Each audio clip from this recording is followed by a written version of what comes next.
Windows 11 is finally available and you just tried to install it, but you came across with this problem.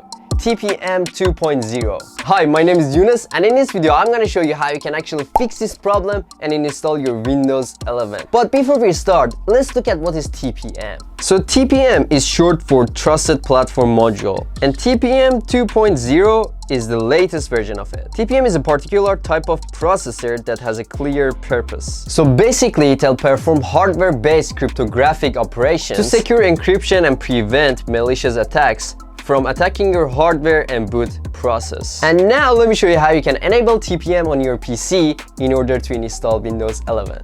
Let's go. By the way, Windows 11 is so cool.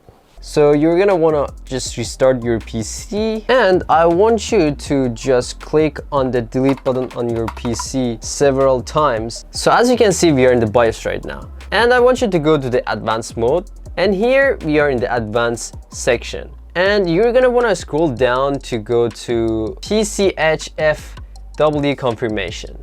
And here we have the PTT here. And what you're gonna do, just enable this part. And that's it. This is our TPM 2.0. And click on OK. And you're gonna wanna exit right now. And you wanna save changes and reset. And you're gonna wanna go ahead and click on OK. Now you're all set. And now if you go ahead and check your device right now, you'll see a green check. And if you see all results, you'll find out here that the TPM2 is checked. And enjoy your Windows 11.